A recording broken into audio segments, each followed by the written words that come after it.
పెళ్ళైనా పండగైనా వేడుక ఏదైనా పట్టుచీరల ప్రత్యేక వేదిక వారాహి సిల్క్స్.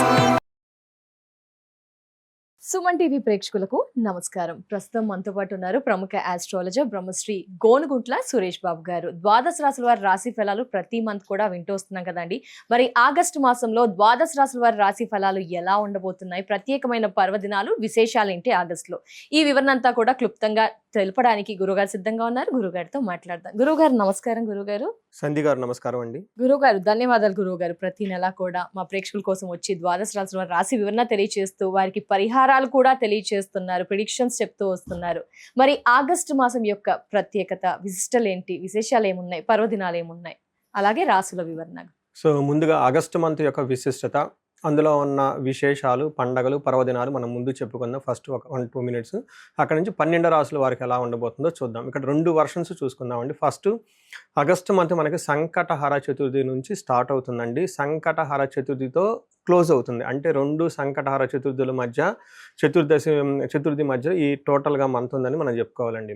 ఇందులో చాలా ముఖ్యమైన పండగలు అవన్నీ ఉన్నాయండి. ఫస్ట్ మనకి సికింద్రాబాద్ బోనాలు, హైదరాబాద్ బోనాలు స్టార్ట్ అవుతాయండి. అక్కడ నుంచి గుర మౌఢ్య త్యాగం అంటారు. ఇప్పటిదాకా మోడం నడుస్తుందండి. ఈ మోడంలో పెళ్ళిళ్ళు కానివ్వండి, తర్వాత శుభకార్యాలు కొన్ని నిషేధించబడినాయి కాబట్టి వివాహాలు లాంటివి ఇప్పుడు మోడం అయిపోతే ఇవన్నీ చేసుకోవచ్చు. ఇది ఒకటి. రెండోది మనకి శ్రావణ మాసం స్టార్ట్ అవుతుందండి. అక్కడ నుంచి వరమహాలక్ష్మి వ్రతాలు, హోమాలు, శుక్రవారాలు. శ్రావణ మాసం అనగానే మనకి పాశుపత అభిషేకాలు, రుద్రాభిషేకాలు ఎక్కువగా చేసుకుంటూ ఉంటారనమాట. తర్వాత మనకి వరమహాలక్ష్మి వ్రతం అందరికీ ఇష్టమైనది. మనకి అది వచ్చేటప్పటికి మనకి ఎప్పుడు జరుగుతుందంటే 21st వరమహాలక్ష్మి వ్రతం ఉంది. తర్వాత మనకి నాగ పంచమి కూడా ఉందండి. ఇది 17వ తారీఖు ఉంది. నాగుల పంచమి, నాగుల చవితి, నాగ పంచమి అంటారు. ఇది అయిపోయిన తర్వాత మనకి అమ్మవారికి సంబంధించిన జంజాలు మార్చుకుంటూ ఉంటారండి. రాఖీ పౌర్ణమి అంటూ ఉంటారు. తర్వాత గాయత్రి మాత పుట్టినరోజు అని ఉంటారు. యజుర్వేదం వాళ్ళంతా జంజాలంతా మార్చుకుంటారు. వెరీ వెరీ ఇంపార్టెంట్ సంధ్యావందనం చేసే వాళ్ళకి. నెక్స్ట్ మనకి లాస్ట్లో అగైన్ సంకటహర చతుర్థితో ఈ మాసం అంతా ముగిసిపోతూ ఉందండి. ఇందులో ఈ విధంగా అనేక రకాలైన పండగలు, విశేషాలు, చాలా విశిష్టతలన్నీ కలిగి ఉన్నారండి. సో ఇది అంతా ఒక పక్కన అయితే మనకి జ్యోతిష శాస్త్రం ప్రకారం 4 గ్రహాలు మారుతూ ఉన్నాయండి. సో ఈ 4 గ్రహాలు మారే వాటిలో ఫస్ట్ వచ్చేటప్పటికి శుక్రుడు ఆగస్టు 1నే మారుతూ ఉన్నారండి. తర్వాత సెకండ్ గ్రహం కుజుడు ఆగస్టు 2న మారుతూ ఉన్నారు. బుధుడు వచ్చేటప్పటికి ఆగస్టు 5th. అంటే ఆగస్టు 1st, 2nd, 5th 3 గ్రహాలు మారుతున్నాయి. ఆగస్టు 17th సూర్యుడు మారుతూ ఉన్నారు. 4 గ్రహాలు మారుతున్నాయి. సో టోటల్గా ఇలాంటి పర్వదినాలు కలిగిన ఈ శ్రావణ మాసంలో 4 గ్రహాలు మారటం వల్ల మనకి 12 రాశుల వారికి ఎలా ఉందో మనం చూద్దాం. గురువు గారు, 4 గ్రహాల మార్పుతో ఎలాంటి ఫలితాలు ఆగస్టు నెలంతా కూడా వృషభ రాశి వారికి ఉండబోతున్నాయి? సో వృషభ రాశి మనం సింపుల్గా చూసుకుంటే ప్రొఫెషనల్ మ్యాటర్లో చాలా బాగుంటుందండి. ప్రమోషన్స్ వచ్చే అవకాశం ఉంటుంది, గ్రోత్ ఉంటుంది. They are the gems, they excel, they go very smoothly. But ఇంటికి సంబంధించిన వ్యవహారాల్లో కొంచెం చిందరవందరగా ఉంటుంది, ఎగుడు దిగుడుగా ఉంటుంది, కొంచెము ఇంగ్లీష్లో కయోటిక్ అంటారు చూడండి, అలా కొంచెం ప్రాబ్లమాటిక్గా ఉంటుంది. అలానే ఇంటర్పర్సనల్ స్కిల్స్లో కొంచెం జాగ్రత్త పడాలి. మిగతా అన్ని విషయాల్లో అయితే బాగానే ఉంటుంది. అందులో మనకి ఏం చెప్తామంటే ఇందులో ఉన్న నక్షత్రాలు చూసుకుంటే వృషభ రాశి వాళ్ళకి కృతిక 2, 3, 4 పాదాలు, రోహిణి 1, 2, 3, 4 పాదాలు, మృగశిర 1, 2 అంతా ఇందులో ఉంటారు. మనం పేరు బలం బట్టి చూసుకుంటే ఇందులో ఈ, ఊ, ఏ, ఓ, వా, వి, వే, ఓ అన్న లెటర్స్ అంతా ఇందులో ఉంటారు. మనం ముందుగా చెప్పుకున్న 4 గ్రహాల మార్పుతో ఎఫెక్ట్ ఎలా ఉంటుంది అనేది సింపుల్ ఇంగ్లీష్లో మన లేదా సంస్కృతంలో చిన్న మాటలో చెప్పుకోవచ్చు. మన మహర్షులు చెప్పేశారు. అందులో ఏం చెప్తారంటే సూర్యుని వల్ల మానహాని అంటే డిజానర్, అవమానం జరిగే అవకాశం ఎక్కువగా ఉంటుంది. తర్వాత కుజుని వల్ల ధనచ్ఛేదం అంటే లాస్ ఆఫ్ ప్రాపర్టీ, కూడబెట్టిన ధనం ఏమంటే కోల్పోతారు, సేవింగ్స్ లాస్ అవుతుందని చెప్పుకోవచ్చు. నెక్స్ట్ బుధుని వల్ల శత్రువుల బాధల నుంచి, శత్రువులు అంటారు వాళ్ళ నుంచి అబ్స్టికల్స్, ఛాలెంజెస్ ఎక్కువగా ఉంటాయని మనం చెప్పుకోవచ్చు. నెక్స్ట్ శుక్రుని వల్ల 5వ స్థానంలో ఉండటంతో మహాభాగ్య యోగం. మనకేం చెప్తారంటే పుత్రుల ద్వారా, సంతానం ద్వారా లాభం ఉంటుంది అని మనం చెప్పుకోవచ్చు. ఎవరైతే రాజకీయ నాయకులు ఉంటారో వాళ్ళకి ఫాలోవర్స్ నుంచి లాభము, సమాజంలో కీర్తి ప్రతిష్టలు ఇవన్నీ వచ్చే అవకాశం ఉంటుంది. ఇది మనకి ఒక్కొక్క గ్రహం టోటల్గా మంత్ ఎలా ఉండబోతున్నది సింపుల్గా మనం చెప్పుకోవచ్చు. ఇప్పుడు మనకి ఒక్కొక్క గ్రహం డీటెయిల్స్ చూసుకుంటే ఇందులో సూర్యుడి వల్ల మనకి ఏం చెప్తారంటే మిక్స్డ్ రిజల్ట్ అని చెప్తారు. ఒక పక్క వీళ్ళకి జాబ్లో ప్రమోషన్ రావటం, కొత్తగా జాబ్లో ఆపర్చునిటీ రావటం, బాస్తో మంచి ఒక హెల్దీ రిలేషన్షిప్ మెయింటైన్ చేయటం, ఆఫీస్లో చక్కగా బాగుంటారని చెప్పుకోవచ్చు. రివర్స్లో ఇంటికి సంబంధించిన వ్యవహారాల్లో కొంచెం జాగ్రత్తగా ఉండాలి, అన్కంఫర్టబుల్గా ఫీల్ అవుతూ ఉంటారు, గొడవలు అయ్యే అవకాశం ఎక్కువగా ఉంటుందని మనకు చెప్తా ఉంటారు. అంటే సూర్యగ్రహం వల్ల మంచి చెడు రెండు ఉంది. సో ఇందులో మనకి సంస్కృతంలో ఏం చెప్తారంటే అంతఃక్లేశం గృహఛిద్రం సౌఖ్యహానిమ భోజనం ప్రయాణే విఘ్నమాప్నోతి చతుర్దశే సంయుతే రవి అంటారు సంస్కృతంలో. దాని మీనింగ్ ఏంటంటే అంతఃక్లేశ అంటే మనసులో ఏదో ఒక విచారం పడుతూ ఉంటారు, దిగులు పడుతూ ఉంటారు, మదన పడుతూ ఉంటారు. తర్వాత గృహఛిద్రం ఇంటికి సంబంధించిన వ్యవహారాల్లో భయపడుతూ ఏదో కొంచెం అన్కంఫర్టబుల్గా ఫీల్ అవుతూ ఉంటారు. గృహానికి సంబంధించిన మదర్ కానివ్వండి, ఇంట్లో వాడే కార్లు కానివ్వండి, వెహికల్స్ కానీ సంథింగ్ ఇంటికి సంబంధించిన వ్యవహారాల్లో ఇబ్బంది పడే అవకాశం ఉంటుంది. నెక్స్ట్ మా భోజనం, టయానికి భోజనం చేయకుండా ఉంటూ ఉంటారు. మోస్ట్ ఇంపార్టెంట్ ప్రయాణే విఘ్నమాప్నోతి అని చెప్తారు. అంటే ప్రయాణాలు కనుక చేస్తే అందులో ఆటంకాలు వస్తూ ఉంటాయని మనకు చెప్తూ ఉంటారు. మనుషులక వెహికల్స్ కి డ్యామేజ్ అవ్వడం, లేకపోతే వెహికల్స్ ఏమన్నా టైర్లు అలా అవ్వడమా, ఎలా అంటారు? ఇక్కడ ఏంటంటే ఆటంకాలు అంటే మనం ఆటంకంగా ఫీల్ అయిపోతూ ఉంటాం అనమాట. జర్నీ ఈజ్ ద జర్నీనే, బట్ అందులో కొన్నిసార్లు మనం వెళ్ళే టైం కానివ్వండి, లేదంటే మనుషులు అన్కంఫర్టబుల్గా ఫీల్ అవుతారని మనం చెప్పుకోవచ్చు అనమాట. సో ఈ విధంగా సూర్యుడు వచ్చేటప్పటికి మిక్స్డ్ రిజల్ట్ ఇస్తున్నారని మనం చెప్పుకోవాలి. అయితే వీళ్ళకి బాగా ఇబ్బంది పెట్టే ఇంకో గ్రహం ఏంటంటే కుజుడు అని చెప్తారు. కుజుడు వీళ్ళకి 100% ఇబ్బంది పెడుతూ ఉంటారు. ఇవి కూడా స్వయం కృత అపరాధం, వీళ్ళే కావాలని తెచ్చుకునే అవకాశం ఎక్కువగా ఉంటుంది. ఇందులో మనకేం చెప్తారంటే అసత్వం సతతం క్లేశ సర్వకార్య వినాశనం సదా దుర్జన సంపర్క భీతి స్యాద్ ధనకే కుజ అంటారు. అంటే ఇక్కడ ఏమవుతుందంటే అసత్వం అంటే శారీరకంగా ఫిట్గా లేకుండా ఉండటం ఒకటి, రెండు సతతం క్లేశ ఎప్పుడు ఏదో విధంగా బాధపడుతూ ఉంటారు. సర్వకార్య వినాశనం ఏదైనా పని ఉత్సాహంగా చేస్తుంటే అందులో వీళ్ళకి సరైన రిజల్ట్ ఉండదు. అంటే ఏదో ఒక ధనం సంపాదించుకోవాలి రాదు, లేదంటే బంధువులు కలవాలి రాదు, లేదంటే జ్యువెలరీ ఏదైనా కొనుక్కుందాం అనుకుంటే ఆ టైంలో సరిగ్గా వీళ్ళు అనుకున్న పనులు కావు ఆ విషయాల్లో అని చెప్పుకోవాలి. అలానే సదా దుర్జన సంపర్క, అది ఏమని చెప్తారంటే మన చుట్టూ మంచి వాళ్ళు నలుగురు ఉంటే ఆటోమేటిక్గా మనం ఏదో ఒకరోజు మంచి పొజిషన్కి వెళ్ళిపోతామండి. మనకి ఏదో పోస్ట్ ఎక్కడో చూసానమాట, 5 జిమ్కి వెళ్ళే ఫ్రెండ్స్ మీ పక్కన ఉంటే 6వ వాళ్ళు మీరు అవుతారంట. అలానే 5 యోగా చేసేవాళ్ళు ఉంటే 6వ వాళ్ళు మనం అవుతామంట. సో 5 ఉన్నారనుకోండి, మనం కూడా అట్లా వేస్ట్గా తయారైపోతాం అనమాట. అని చెప్పి మన చుట్టూ ఉన్న వాళ్ళని మనం సంపాదించిన ప్రతిదాన్ని ఫ్యూచర్లో మనకి బాగా రిటర్న్ అయ్యే విధంగా ఎన్విరాన్మెంట్ పెట్టుకోవాల్సిన బాధ్యత మనది కదా. ఇది it lies in our hand. మన దేవుడు ఫేట్ అది అనుకుంటాం కానీ, బట్ మన మైండ్లో కూడా మనకి విల్ పవర్ అని ఒకటి ఉంటుంది అనమాట మనిషికి. సంకల్ప బలం అంటారు. నేను పోయి అక్కడే కూర్చుంటాను, అక్కడే మాట్లాడుకుంటాను, అక్కడే చేసుకుంటాను అంటే అది మంచిదైతే గుడ్, అది చెడుదైతే అది నాకు ఎఫెక్ట్ అవుతుంది కదా.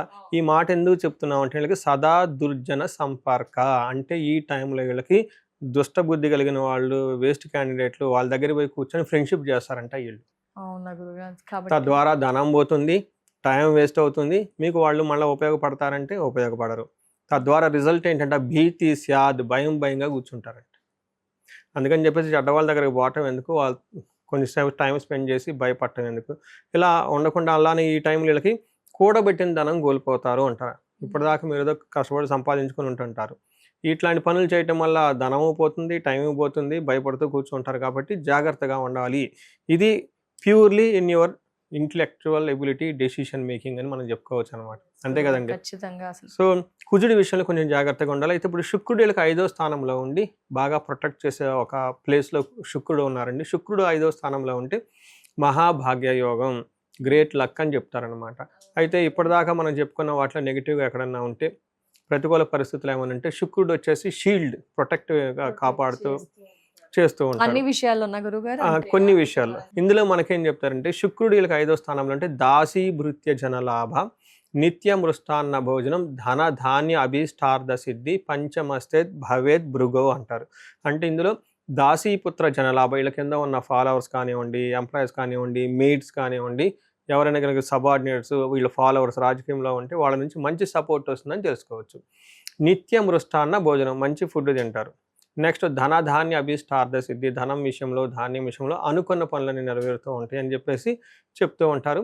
ఇంకొకటి ముఖ్యమైన విషయం ఏంటంటే లేడీస్ అయితే జెంట్స్ అయితే లేడీస్ ద్వారా మంచి సపోర్ట్ వస్తుంది. ఇంతకుముందు ఏదైనా గనక డిస్టర్బెన్సెస్ వాళ్ళ మధ్యలో ఉంటే ఆ డిస్టర్బెన్స్ పోతుందని మనం తెలుసుకోవచ్చండి. ఓవరాల్ గా ఇది గురువు గారు మిక్స్డ్ ఫలితాలు అయితే అనిపిస్తున్నాయి వృషభ రాశి మిక్స్డ్‌గా వారికి. ఉందండి. నక్షత్రాలు ఏమంటున్నాయి గురుగారు, ఏ విధంగా ఉంది? ఇందులో ఉన్న 3 నక్షత్రాలు కృతిక, రోహిణి, మృగశిర నక్షత్రాలు ఇందులో ఉన్నాయండి. ఈ ప్రకారం చూసుకుంటే ఫస్ట్ పాజిటివ్ నోట్ ఏంటంటే వీళ్ళు ఏ పని చేసినా కలిసి వస్తుంది, జయప్రదంగా ఉంటారు. బట్ ఇందులో ఉన్న మేజర్ డ్రాబ్యాక్ ఏంటంటే వీళ్ళకి కలహము, గొడవలయ్యే అవకాశం ఎక్కువగా ఉంటుంది. బంధించబడినట్లు ఉండే పరిస్థితి ఎక్కువగా ఉంటుంది. భయం గొలిపే పరిస్థితులు కూడా ఉంటాయని తెలుసుకోవాలి. అయితే కృతికా నక్షత్రం వాళ్ళకి ఎడిషనల్‌గా ధనలాభం చూపిస్తుందండి. తర్వాత రోహిణి నక్షత్రం వాళ్ళకి కూడా ధనలాభం కూడా చూపిస్తూ ఉంటుంది. అంటే వీళ్ళకి మృగశిర నక్షత్రం వాళ్ళకి ఐశ్వర్యము, జయప్రదంగా ఉంటుంది, ధనలాభం చూపిస్తూ ఉంటుంది. నెగటివ్ సైడ్‌లో వీళ్ళకి చూసుకుంటే ఏ నక్షత్రం, మృగశిర నక్షత్రం వాళ్ళకి మరణ తుల్యము, అంటే అనుకున్న పని ఏదో ఎక్కడో అంతటితో ఆగిపోతుంది, ముందుకెళ్ళదు. వీళ్ళు తలపెట్టిన కార్యక్రమము లేదంటే ఇంతకుముందు ఏదో అనుకొని ఉంటారు కదండి, ఆ పని అంతటితో క్లోజ్, ఇంకా ముందుకెళ్ళిపోదనమాట. అలానే భయం గొలిపే పరిస్థితులు కూడా వీళ్ళ చుట్టూ ఉంటాయని గమనించుకోవాలి. ధనలాభం బాగుంటుంది, ఐశ్వర్యవంతంగా ఉంటుంది. ఇది మనకి రోహిణి నక్షత్రం చూసుకుంటే వీళ్ళకి మిక్స్డ్‌గా ఉంటుంది. ఫస్ట్ జయప్రదంగా ఉంటుంది. నెక్స్ట్ వీళ్ళకి మరణతుల్యము, కలహము, బంధనము, ధనలాభము, భయము చూపిస్తూ ఉంటుంది. ఏదో ఒక మీకు ఇందాక మొదట్లో చెప్పుకున్నాను కదండి, వీళ్ళకి కొంచెం మిక్స్డ్‌గా ఉంది, కొంచెం జాగ్రత్తగా ఉండాలని చెప్పుకున్నాను కాబట్టి ఇలా ఈ విధంగా ఉంది కాబట్టి కొంచెం జాగ్రత్తగా ఉంటే సరిపోతుంది. మరి ఏం పరిహారాలు పాటించాలి గురువు గారు వృషభ రాశి వారు ఆగస్ట్ అంతా కూడా? సింపుల్ పరిహారాలు మనం చూసుకుంటేనండి, వీళ్ళకి ఆదిత్య హృదయ స్తోత్రం చదువుకుంటే చాలా బాగుంటుంది. హనుమాని కార్యసిద్ధి మంత్రం చదువుకుంటే ఇంకా బాగుంటుంది. లేదంటే హనుమాన్ చాలీసా చదువుకున్నా చాలా బాగుంటుంది. ఇంకొంచెం చేయగలిగితే వీళ్ళకి నాగుల కట్ట అంటారు, నాగ పడగలు ఉంటాయి మనకి 3 శిలలో ప్రతిమలు మూర్తులు ఉంటారన్నమాట. అక్కడ వీళ్ళు దీపం పెట్టి కొంచెం అభిషేకం చేయగలిగి టైం స్పెండ్ చేస్తే బాగుంటుంది. నెగిటివ్ ఎనర్జీ అంతా పోతుంది. ఈ 2 చాలా సింపుల్గా ఈజీగా ఉంటుంది. తర్వాత ఇన్ కేసు వాళ్ళు ఏదైనా ఇండివిజువల్గా ఏదైనా ప్రాబ్లం ఫేస్ చేస్తుంటే ఇండివిజువల్గా జాతకం చూపించుకుంటే బాగుంటుంది. గురువు గారు, మరి అతిగా సఫర్ అవుతున్న వారికి జాతక రీత్యా ఎలాంటి పరిహారాలు అద్భుతంగా మెరుగైన ఫలితాలను ఇస్తాయో తెలియజేస్తారా గురువు గారు? సో మనకి ఇప్పటిదాకా చెప్పుకున్న మన రాశి ఫలం ఏంటంటేనండి, ఆ యొక్క కొంతవరకు మాత్రమే ఎఫెక్ట్ ఉంటుందండి. అది ఒక 30-40% మాత్రం లైఫ్లో ఎఫెక్ట్ ఉంటుంది. బట్ వాళ్ళ యొక్క ఇండివిజువల్ జాతకాన్ని మనం చూసుకోవడం చాలా చాలా ముఖ్యం. దీనితో పాటుగా ఇప్పుడు మనం చెప్పుకున్న దానికి వ్యతిరేకంగా కానీ అనుకూలంగా కానీ లేకుండా బాగా సఫర్ అవుతున్న వాళ్ళు ఎవరైతే ఉంటారో వాళ్ళు ఇండివిజువల్ జాతకం చూపించుకోవడం చాలా చాలా ముఖ్యం అండి. అండ్ నేను రీసెర్చ్ గ్రూప్ లాగా చేస్తున్నానండి. అరౌండ్ మనకి 40 years +or-5 years, అంటే 35 to 45 ఎవరికైతే ఏజ్ ఉందో అప్పటిదాకా వాళ్ళ కెరియర్లో చాలా సక్సెస్ఫుల్గా ఉండి, అకాడమిక్స్లో చాలా సక్సెస్ఫుల్గా ఉండి, కెరియర్లో కూడా ఒక మేనేజర్ లెవెల్, ఒక నాయకత్వ లక్షణాలు, సమాజంలో ఒక ఉన్నతమైన పొజిషన్కి వచ్చేసి అందరి దగ్గర కీర్తి ప్రదేశాలు, గౌరవం, మర్యాద, కొంచెం డబ్బు సంపాదించుకొని ఒక సిస్టమాటిక్గా ఉన్నవాళ్ళు సడన్గా ఆ ఏజ్లో డౌన్ వస్తుందండి.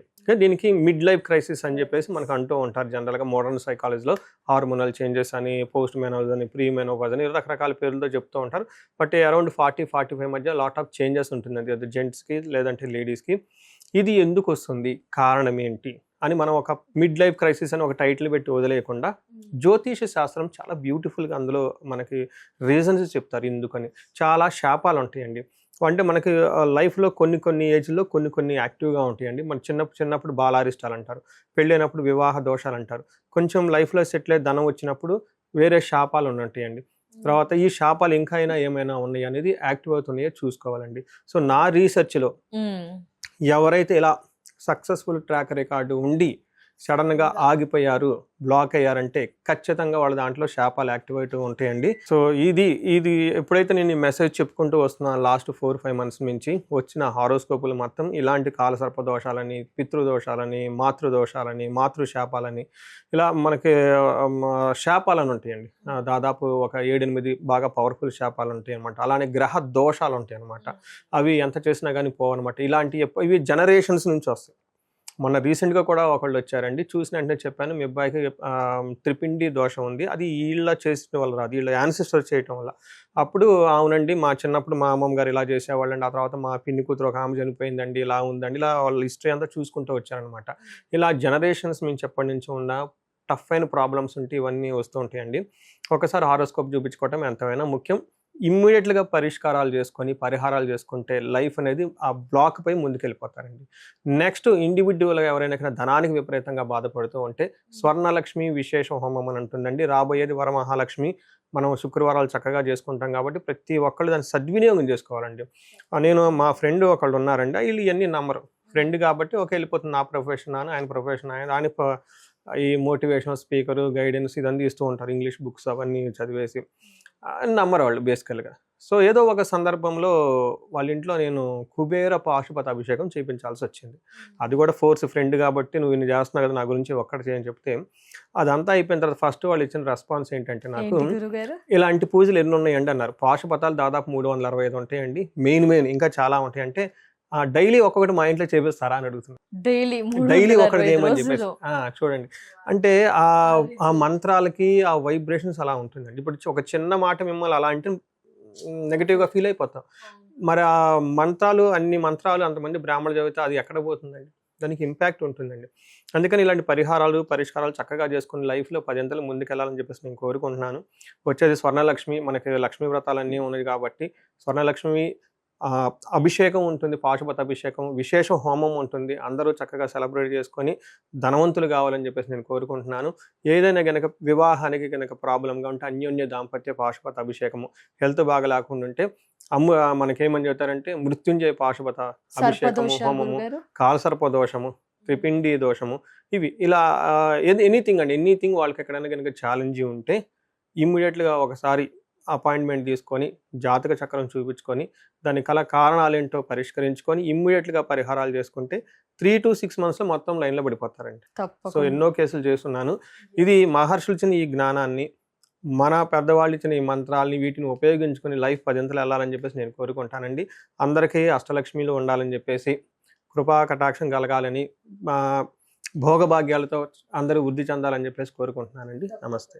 ధన్యవాదాలు గురువు గారు. రాశి వివరణ, ప్రిడిక్షన్, పరిహారాలు, అలాగే అతిగా సఫర్ అవుతున్న వారికి కూడా పరిహారాలు తెలియజేసినందుకు చాలా ధన్యవాదాలు గురుగారు. నమస్కారం. నమస్తే.